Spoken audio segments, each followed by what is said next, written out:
zafara ɗin ga wallahi sai dai Allah gyara. Ko da yaushe cikin cidaku mala, ko da yaushe cikin cidaku.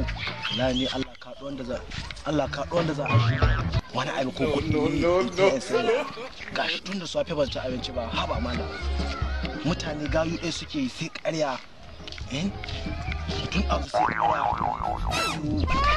Babu kuɗi ga abin kuɗi kuma babu. Kai, zo nan. Kai, ba ka ji da ana kiran ka don uban ka tun abu. Ni ka ce? Ba ka ji ana kiran ka tun abu kawo shi nan.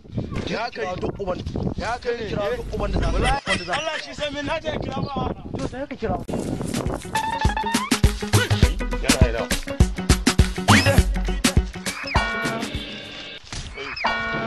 Me ma amu ne? Me ya min?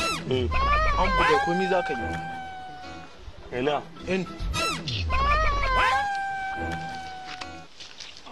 Allah shi zama yaya na. Da kai da yayan duk ana yawa da ku.